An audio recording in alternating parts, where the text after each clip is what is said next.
Hello दोस्तों, पर्यावरण संरक्षण को बढ़ावा देने के लिए उत्तर प्रदेश में 1 से लेकर 7 जुलाई तक वन महोत्सव मनाया जाएगा। अब ऐसे में इस महोत्सव के तहत एक अभियान भी चलाया जाएगा और उस अभियान का नाम है आम बहार आपके द्वार अभियान। तो क्या है यह अभियान और क्या इस पूरे महोत्सव की खास बात है, इस पर आज हम चर्चा करेंगे और जानेंगे कि क्या कुछ आपके लिए परीक्षा उपयोगी में इसमें से हो सकता है। शुरुआत करते हैं आम बहार आपके द्वार अभियान के विषय में। लेकिन उससे पहले आपके लिए एक सूचना है कि अगर आप तैयारी करना चाहते हैं यूपीपीसीएस की, तो प्रीलिम्स और मेंस दोनों की समग्र तैयारी आपकी होगी हमारे इस यूपीपीसीएस फाउंडेशन कोर्स के माध्यम से, जिसमें कि प्रीलिम्स और मेंस दोनों के कोर्स को कवर किया जाता है। ये हिंदी इंग्लिश दोनों माध्यम में तैयारी हो सकेगी। साथ साथ आप ऑफलाइन और ऑनलाइन दोनों मोड में कर सकते हैं। ऑफलाइन मोड में तैयारी करना चाहते हैं तो प्रयागराज लखनऊ शाखा से जोड़ सकते हैं। ऑनलाइन मोड की बात करें तो क्लासरूम से लाइव क्लासेस होती हैं, जिसमें से कुल 600 प्लस घंटों की क्लासेस होंगी, कक्षाएं होंगी और ये 3 साल और शुरू होने तक इसकी वैलिडिटी होती है, यानी कि इतने समय तक जितनी बार चाहे उतनी बार क्लासेस को देख सकते हैं।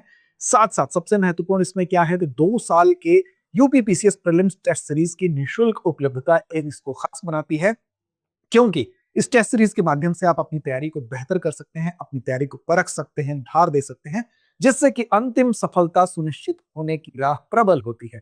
तो चलिए शुरुआत करते हैं। सबसे पहले खबर के बारे में बात करते हैं तो उत्तर प्रदेश वन विभाग जो है वो 1 से लेकर 7 जुलाई तक क्या मना रहा है, वन महोत्सव का आयोजन कर रहा है। और इस दौरान जिस अभियान की चर्चा है वो है आम बहार आपके द्वार अभियान।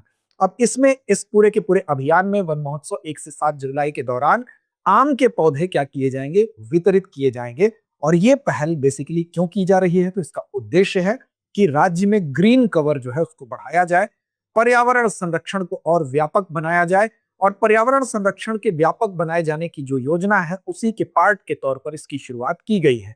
अब इसमें मुख्य फोकस किन किन बातों पर होगा, तो मुख्य फोकस की अगर बात करें तो पहला फोकस किस बात पर होगा, पहला तो फोकस यही होगा कि यहाँ पर जो वृक्षारोपण और हरित आवरण है उसका विस्तार किया जाए। तो पहला हम कह सकते हैं कि वृक्षावरण पर यहाँ पर फोकस किया जाएगा, यानी कि ग्रीन कवर को बढ़ाने की बात की जाएगी।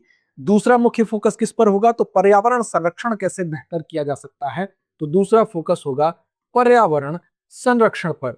साथ साथ अगर आगे हम देखें तो तीसरी प्रमुख बात जिस पर कि यहां पर फोकस किया जाएगा वो क्या होने वाला है, तो यहां पर रेन वाटर हार्वेस्टिंग पर भी ध्यान दिया जाएगा। तो तीसरी बात आप लिख सकते हैं कि रेन वाटर हार्वेस्टिंग, ठीक, यानी कि जो वर्षा जल है उसका संचयन, रेन वाटर हार्वेस्टिंग पर यहां पर ध्यान दिया जाएगा। चौथा मुख्य फोकस यह है कि यहां पर जल संरक्षण कैसे किया जाए, जल संरक्षण पर फोकस होगा। तो चौथा ये भी याद रख लेंगे कि जल संरक्षण पर भी यहां पर ध्यान दिया जाएगा, ठीक। इसके बाद अगर बात कर लें पांचवी बात की यहां पर प्लास्टिक जो वातावरण को प्रदूषित करता है, तो प्लास्टिक मुक्त वातावरण कैसे बनाया जाए, यानी कि हम कह सकते हैं कि प्लास्टिक प्रदूषण, इस पर भी फोकस होगा। प्लास्टिक पोल्यूशन जो है, प्लास्टिक प्रदूषण जो है, इस पर भी फोकस होगा। और इसके अलावा अगर हम देखें तो यहां पर वृक्षारोपण को लेकर और पर्यावरण संरक्षण को लेकर लोगों को जागरूक किया जाएगा। तो छठा जो है वो क्या है, वो वृक्षावरण के प्रति लोगों को जागरूक बनाने पर यहां पर फोकस किया जाएगा। तो इस तरह से मुख्य क्षेत्र क्या क्या है इस पूरे के पूरे पहल में, इस पूरे के पूरे हम कह सकते हैं मुहिम में, तो यहाँ पर वृक्षावरण, पर्यावरण संरक्षण, रेन वाटर हार्वेस्टिंग, जल संरक्षण, प्लास्टिक प्रदूषण और लोगों को पर्यावरण संरक्षण के साथ साथ वृक्षारोपण के लिए यहाँ पर प्रोत्साहित किया जाना मुख्य फोकस है। और इसमें जो वृक्षावरण होगा उसमें विशेष तौर पर जो देशी फलदार वृक्ष है उसको प्राथमिकता दी जाएगी। इसमें मेगा प्लांटेशन ड्राइव जो है उसके तहत, मेगा प्लांटेशन ड्राइव 2026 के तहत लोगों को वन और वृक्ष के महत्व के प्रति जागरूक भी किया जाएगा। और साथ साथ जो वन महोत्सव 1 से 7 जुलाई के बीच में मनाया जा रहा है उसमें पूरे राज्य में आम भंडारे का आयोजन करके, आम भंडारे का मतलब मैंगो, आम का भंडारा जिस तरीके से होगा उसमें आम के प्रति यानी कि फलदायी जो वृक्ष हैं उनके इंपॉर्टेंस को उसके माध्यम से समझाने की कोशिश की जाएगी। और प्रत्येक जो ब्लॉक है उसमें आम के पौधों का वितरण करने के लिए शिविर भी लगाए जाएंगे और सही रोपण और देखभाल की जानकारी भी लोगों को प्रदान की जाएगी। यानी कि पहले आम का स्वाद लीजिए, फिर उस वृक्ष को लीजिए, फिर उसके इंपॉर्टेंस को समझिए और फिर लोगों को जागरूक करते हुए कि कैसे हम इसकी देखभाल कर सकते हैं, इसकी जानकारी भी लेंगे।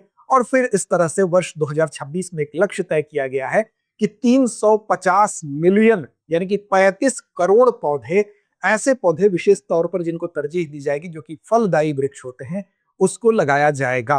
तो यहाँ पर फलदायी वृक्षों की जो स्वदेशी किस्में हैं उसके रोपण को प्राथमिकता दिए जाना है, इसका लक्ष्य है। तो आम बहार आपके द्वार अभियान बेसिकली आपके द्वार पर शिविर के माध्यम से आपको जागरूक करना, आम के माध्यम से, आम भंडारे के माध्यम से लोगों को जागरूक करना और इसके इंपॉर्टेंस को समझाते हुए मुख्य उद्देश्य क्या है, तो ग्रीन कवर को बढ़ाना। अब सवाल उठता है कि ग्रीन कवर को बढ़ाना इसका उद्देश्य है, तो क्यों उद्देश्य है? तो यहां पर मुख्य फोकस क्षेत्र भी आप समझ गए, सरकार की प्राथमिकता भी समझ गए, क्रियान्वयन और लक्ष्य समझ गए। वन महोत्सव 1 से 7 जुलाई के दौरान वर्ष 2026 का लक्ष्य भी आप समझ गए। क्या क्या लक्ष्य है? तो मुख्य फोकस क्षेत्र क्या होगा? तो मुख्य फोकस क्षेत्र आपको जो शुरुआत में बताए गए वो सारे मुख्य फोकस क्षेत्र हैं, जिसमें कि वृक्षारोपण और हरित आवरण का विस्तार करना है, पर्यावरण संरक्षण है, इसके अलावा रेन वाटर हार्वेस्टिंग है, इसके अलावा जल संरक्षण है, प्लास्टिक मुक्त वातावरण बनाना है, साथ साथ वृक्षारोपण और पर्यावरण संरक्षण को लेकर लोगों को जागरूक करना है। विशेष तौर पर मुख्य जो प्राथमिकता होगी सरकार की क्या होगी, तो देशी नस्ल के जो फलदायी वृक्ष हैं वो प्राथमिकता होंगे। क्रियान्वयन और लक्ष्य की अगर बात करें तो ये तय किया गया है कि मेगा प्लांटेशन ड्राइव 2026 के तहत लोगों को वृक्ष के महत्व को समझाया जाएगा, जागरूक किया जाएगा और पूरे राज्य में जो आम भंडारे के माध्यम से लोगों को कनेक्ट करते हुए इस दिशा में जागरूक किया जाएगा। 2026 का लक्ष्य क्या रखा गया है, तो 1 से 7 जुलाई के दौरान 2026 का लक्ष्य रखा गया है कि 35 करोड़ पौधे जो कि फल देने वाले पौधे हैं उसको लगाया जाएगा। तो ये आप समझ गए। अब मुख्य बात करते हैं कि ये बातें क्यों की जा रही हैं, क्या जरूरत है इसकी। जरूरत ये है कि जब आप देखेंगे पूरे राष्ट्र के हिसाब से, देश के हिसाब से देखेंगे, तो पूरे देश में वन और वृक्ष का आवरण कितना है, तो वो 25 दशमलव आपको 17% दिखाई देगा। केवल वनावरण की बात करेंगे तो 21% से ज्यादा है, यानी कि 21.76% है संभवतः। अब जब उत्तर प्रदेश को देखेंगे तो उत्तर प्रदेश में जब हम बात करेंगे तो वहां पर ये प्रतिशत आपको कम दिखाई देगा। क्या दिखाई देगा, तो जो 18वीं भारत राज्य वन रिपोर्ट है, यानी कि ISFR जो है, अगर हम बात करें 18वीं जो कि वर्ष 2023 वाली रिपोर्ट है, अगर उसके आंकड़े को ही देखा जाए तो उसमें फॉरेस्ट और ट्री कवर जो है यूपी में कितना है, तो यूपी में 9.96 है परसेंट है, फॉरेस्ट और ट्री दोनों मिला के अगर देखा जाए। और केवल नेट फॉरेस्ट कवर की अगर बात करें तो वो 6.24% है। और इस तरह से केवल अगर नेट ट्री कवर यानी कि वृक्ष का आवरण कितना है देखा जाए तो 3.72% है। ठीक, अब ये जो है राष्ट्रीय जो प्रतिशत है उससे आप देख रहे हैं कि कितना कम है। तो इस तरह से आवश्यकता किस बात की है, आवश्यकता है कि उत्तर प्रदेश में जो ग्रीन कवर है इस ग्रीन कवर को बढ़ाया जाए, इसलिए ये लक्ष्य निर्धारित किया गया है। अब इससे संबंधित कुछ अन्य सवाल भी आपसे पूछे जा सकते हैं। तो देखिए, तुलनात्मक रूप से आप देखेंगे तो वर्ष 2021 की ये ISFR रिपोर्ट है और ये वर्ष 2023 की है। अब इसमें देखेंगे आप टोटल फॉरेस्ट और ट्री कवर देखेंगे तो 9.73% था, यूपी की ये बात की जा रही है, ये 9.96% है, हालांकि इसमें वृद्धि हुई है। नेट फॉरेस्ट कवर की बात करें तो 6.2% था 2021 की ISFR रिपोर्ट के अनुसार, 6.24% हुआ था 2023 में।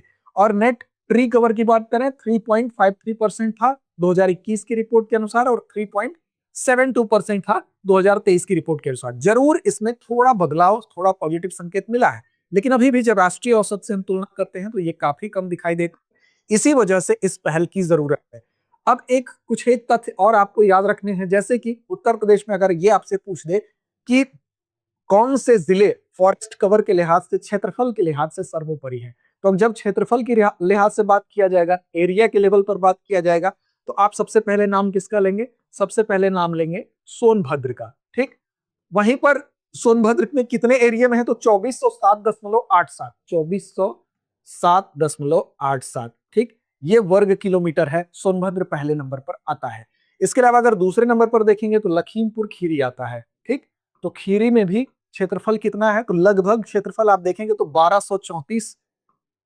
1234 दशमलव कुछ है, 1234 दशमलव संभवतः 13 वर्ग किलोमीटर है। ठीक, दूसरे स्थान पर खीरी आता है। तीसरे स्थान पर आप देखेंगे कि मिर्जापुर आता है 736.91 वर्ग किलोमीटर। ठीक, तो यहां पर मिर्जापुर आता है। अब ये किसके हिसाब से बात हो रही है, तो ये क्षेत्रफल के हिसाब से बात हो रही है। लेकिन यही अगर वनों के प्रतिशत के लिहाज से बात की जाए तब क्या होगा, तो तब भी सबसे ऊपर आपको सोनभद्र ही दिखाई देगा। सोनभद्र में भी अगर प्रतिशत के लिहाज से देखें तो उत्तर प्रदेश में सबसे ज्यादा वनों का प्रतिशत कहां पर है, तो सोनभद्र में है, 34.87% है।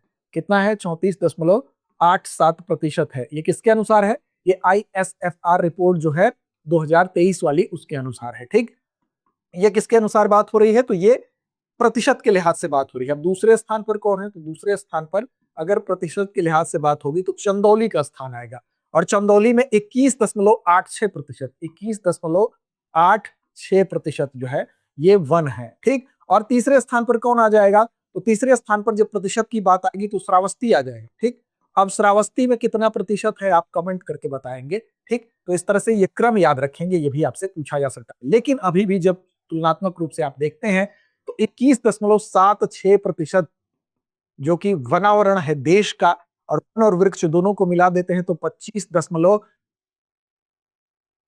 इसलिए ये मुहिम चलाई जा रही है कि उत्तर प्रदेश की जो ग्रीन कवर है उसको बेहतर बनाया जा सके। ठीक है, उम्मीद है आप ये सारे तथ्य समझ रहे होंगे। अब चलिए चलते हैं अभ्यास प्रश्न की तरफ। मेगा प्लांटेशन ड्राइव 2026 के तहत उत्तर प्रदेश सरकार ने कितने पौधे लगाने का लक्ष्य रखा है? विकल्प आपके सामने हैं, 20 करोड़, 25 करोड़, 30 करोड़ या 35 करोड़। तो इसका सही जवाब दीजिए कमेंट बॉक्स में। साथ ही साथ चैनल को सब्सक्राइब नहीं किया है तो कर लीजिए, और ध्यान रहे सुबह 9 बजे हम लेकर आते हैं daily current affairs target PCS को लेकर, यानी कि पीसीएस परीक्षा में सम्मिलित होने के लिए आपको करंट अफेयर्स पे पकड़ मजबूत रखनी है। तो आप जुड़िए सुबह हमारे 9 बजे के लाइव प्रोग्राम में। लड़ते रहिए, अपने लक्ष्य की ओर बढ़ते रहिए। अब एग्जाम की तैयारी को और बेहतर करने के लिए हमारे चैनल को लाइक, शेयर और सब्सक्राइब करना ना भूलें।